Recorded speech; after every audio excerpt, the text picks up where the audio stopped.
Welcome to the Everyday Discipleship Podcast. My name is Maggie Merriday, and I'm your podcast host here at the First United Methodist Church of Lakeland off of Lake Morton. We're so happy that you all chose to listen to us today. Today, I have with me Audrey Lussier. Is that right? Or Lussier. Lussier, yes, I apologize. And Audrey is going to share some stories with us today about her life and her involvement with the United Methodist Church and all the amazing things that she's gotten to do and what her life looks like now. So Audrey, can we start out with you telling us just a little bit about you? Yes, I grew up in Dover, just across the county line, taught at Mulberry High School for 34 years. The two big things I taught was life management, and I also taught early childhood education to train child care workers, and I even did some of that at night with adults. Mm-hmm. And then I retired, and now I'm working on that when I retire, I'm gonna list. And so I'm trying to do all of those things I've always put off doing until I retired. Mm-hmm. What are some of those things that are on your list? Well, my husband and I travel. I just love going places and hanging out where the locals hang so I can get a feel of the area. Doing things here at the church. I'm learning to watercolor, so I hang out with a couple of art groups, that kind of stuff. Catching up on I have time to do things at the church when the church offers something I want to do. Mm-hmm. Very cool, very cool. So tell us a little bit about how you found yourself at First Lakeland. I grew up in Dover and was a member of First United Methodist in Plant City. And in '75, because I was teaching in Polk County, I moved to Lakeland. And the apartment I was renting was between here and College Heights. Mm-hmm.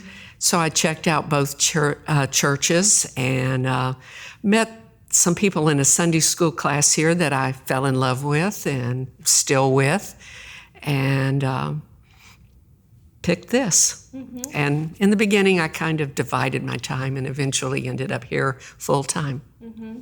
Mm-hmm. What were some of the things about that experience in your Sunday school class that just kind of kept you coming back? They just were warm and welcoming, and I found a lot of common likes. Alice Ann Sargent and I have been friends since '75, and one of the first things they did was had a get-together, and we were talking and said something about making chocolate fondue, and I told her I could come to her house and help, and we bonded over chocolate, and we're still chocoholics together. I love that. And nothing sweeter than a bond over chocolate. That's awesome. That's awesome. So since you have been engaged with the Methodist Church, you've held several different leadership roles. Yes. and had the opportunity to be involved in a lot of different things. So tell us a little bit about your involvement with the church and some of the different experiences that you've had. Well, there are two things that when I was looking over the questions for today that I thought about. One is the big things that I've done, and then the other is the little personal things that have evolved in my faith by being a member here. I went with the church the year that Katrina happened. A group of us went, about 20 of us, to the Gulf Coast, and we stayed in the back of this church that had been damaged by Katrina, and we worked with the people there, and I went 4 more times, and with Mike Geiger, the two of us led 4 more groups, and it was a pretty powerful trip. We walked from the church down to the Gulf Coast and stood there in awe, and this was, several months after it happened, and it still was a disaster. The chunks of road, the pieces of buildings, the cars sitting on 6-foot-high rubble piles. There were just so much. But the people there just were, it's like, thank you for coming. And they were so appreciative. And then they would say, come back in a year or two. We're going to be all okay. we're gonna survive this. And the hope that they had was just tremendous. And it was like, 5 years later, they still were working on it. And today, there are still areas they're working on. But the hope at the time was pretty powerful. One of the things that we did was take Bibles with us. And as we worked, we all signed the Bible for whoever's home we were working on. And we would give them that Bible. And some of them cried, and then we cried. It was like a reminder for them that God was there, and that grace is always there. And I think that's where a lot of the hope came, was from the fact that people came and said, "What do you need? Let us help." Thank you so much for sharing that with us. I went on a mission trip with my youth group to a small island off the coast of Louisiana. I was in middle school at the time, or early high school, I can't remember, but it was a few months post Katrina, and I had such a similar experience in terms of the hope that folks had and how grateful people were, and there was no bitterness, there was no why did this happen to us. It was just truly gratitude, and we were all divided up with these different families, and for this one family, the flooring and the insulation in their home had totally been taken out. So that's what we were doing, was we were putting that insulation back in and repairing the floors. Yes. And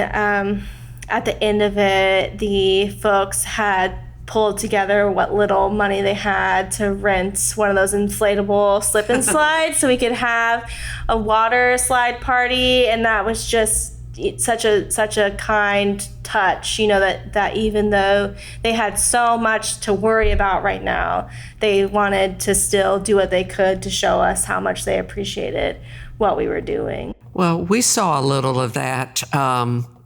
We were with 20, we were divided into groups, but there was a group of us that mucked out a house that had been sitting there, and it was real mucky. Had been sitting there the whole time, and the water it was 2 miles from the coast, and the water had reached the ceiling tiles. And so all of that had fallen down. And the issue was, here we were stuck, and we discovered we needed some things we didn't have, and we met the woman next door. Most of the houses were on their way to repair. This was the last one that was started. And that woman said, "Oh, I have a hose in the backyard. Just help yourself, and I'm leaving for the day, but you're going to need a bathroom. You'll just have to go in my house one at a time, because I haven't got a door on the bathroom yet, but it's yours for the day."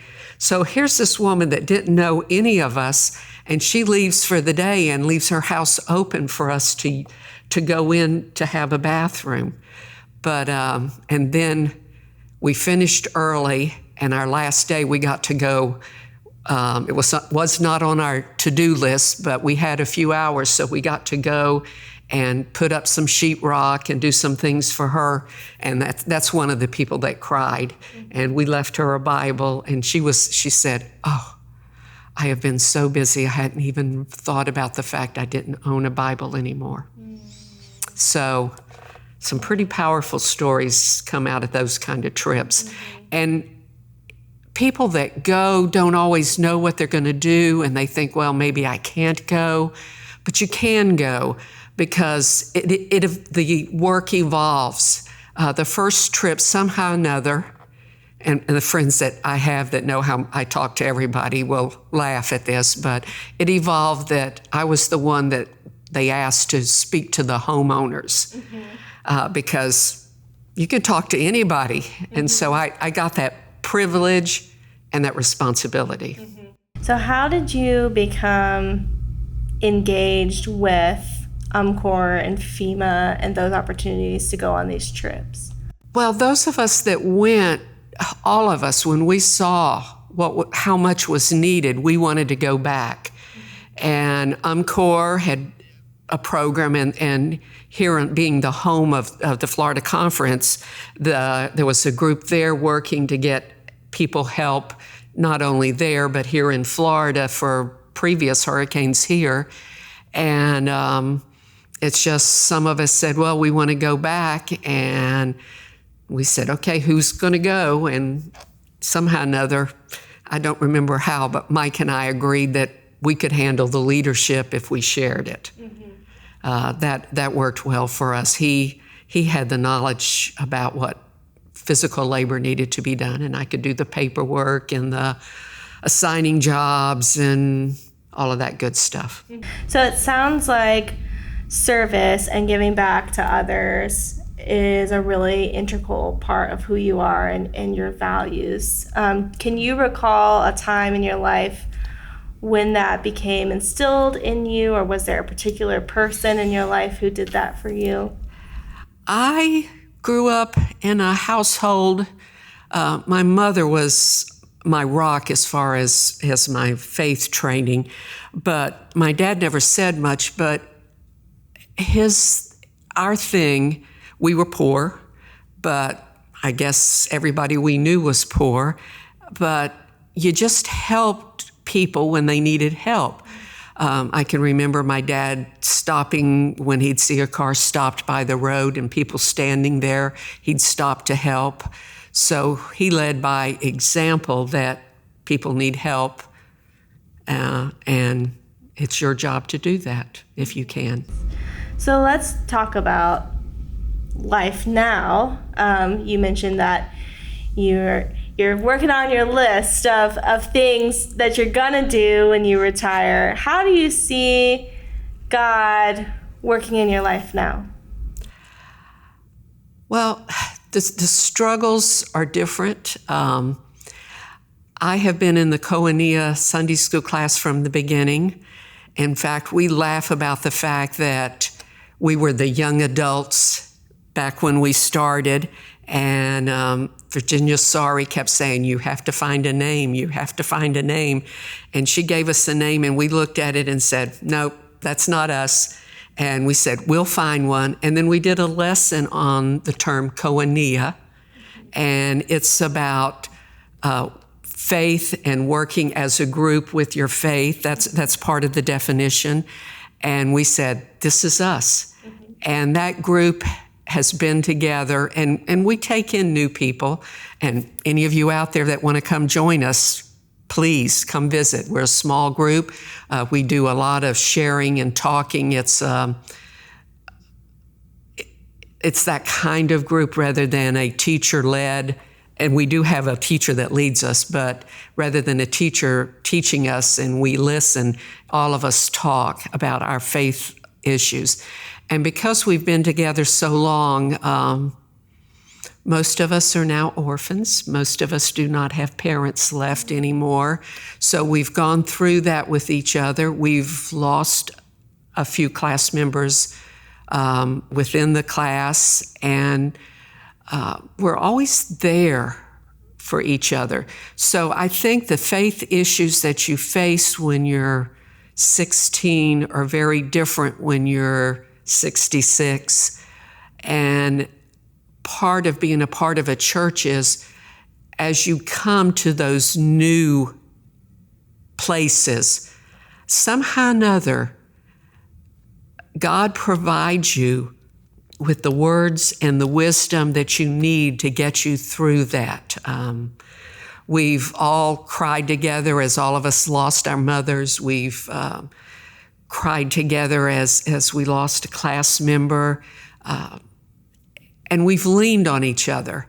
And it's like we know that there's this faith community group that we can lean on. And I think that's the purpose of the church in today, is that we have to be there to take care of each other. And sometimes it's just a kind word to some other church member. Sometimes it's that close-knit group that you've built by coming regularly. Mm-hmm. I mean, so my faith changes, as my life experiences change and as I age. I love that. I love that. So what advice would you give being the head of that group that's been together for so long? One of the things my husband and I talk about, we're both 30. We're in our early 30s. We have a 20-month-old, a young child.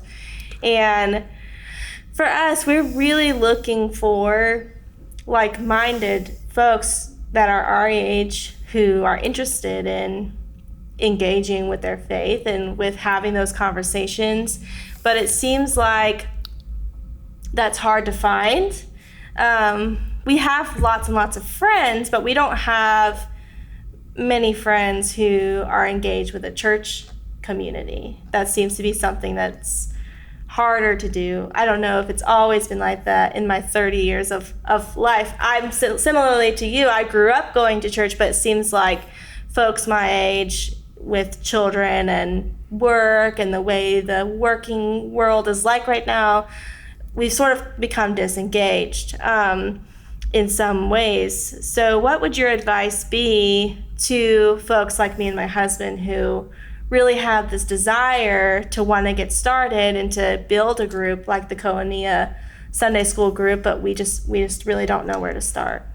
Well, one of the things that happens with young couples when they change from being young to being parents, and you're still young, but it's a big change, is that's when people start saying, hey, I got to get back to the church. My child needs to grow up in a church. So I would say start with the parents of some of the children that are in the Sunday school program on Sunday mornings. Get to meet them, talk with them, sit with them at church,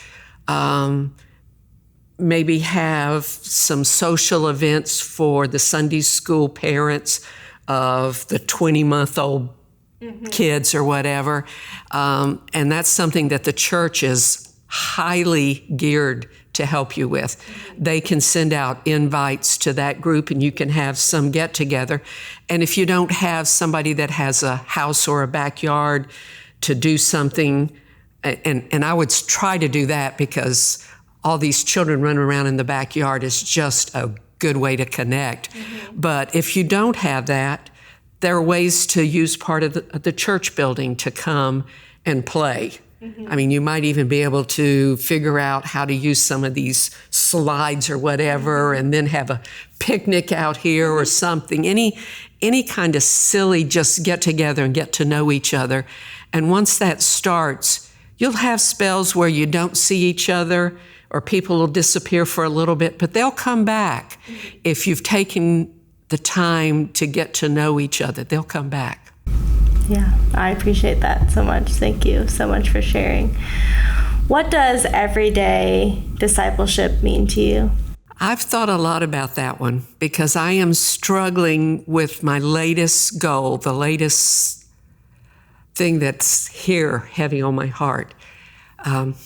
As a nation, I'm worried, but hopeful that who we have become and are becoming needs to be pulled back into that faith. And it's going to be different than when I was a kid, where every Sunday morning the parents dragged their kids to church, and on Sunday evening you took them to MYF, and and there was Vacation Bible School, and that was it. Those kind of things. I look at the division between people. Some of the divisions are political. Some of the divisions are ethnic or racial or cultural. And it concerns me that we forget some of the things that got us started as a nation. People coming in to small communities and being invited and joining in and that sort of thing. So I'm working on my personal goal in my day-to-day life. And sometimes this is hard because, like the rest of Americans, I can be judgmental. I hear that voice back there saying, don't say that out loud. that's not appropriate. And I'm trying to listen to that voice and not only not say it out loud, but change in here where I'm coming from, so that when I look at people that are different in any way, I see them as someone that has God's grace just like I have God's grace. And so I'm working on how to open that door for communications. Working on what kind of questions can I ask so that they share with me their opinion, so that I can understand why do they think that way, or how are they different. If you listen, they're going to tell you things that you're going to say, wait a minute, I know that, I feel that, I've seen that. And you're going to realize it's hard to hate or be disrespectful with people that you spent time with and you found something there that you liked and enjoyed. Mm-hmm. So that's where we have to start. And as an individual or as in small groups, that's my personal thing to work on right now. I really want to open that door. I want to close all the doors for hate and all the nasty things that people say about each other. And anyway, that's the message that I've heard in this building and out where people are trying to be hopeful. And I know it's possible, because every time there's a major catastrophe, people step up and help people that are quite often different than they are. Mm-hmm. So I know it's possible. So I want to be one of the people that, what's the song, let there be peace and let it begin with me. Mm-hmm. And I want to be one of those people. Mm-hmm. Just like your parents were. Yeah. Just like you told us earlier, just like your dad. No matter what happens, we just step up and help, no matter what our differences might be. Yeah. Mm-hmm. Yes. Well, thank you so much for taking the time to talk with us today. We really appreciate you, Audrey, sharing your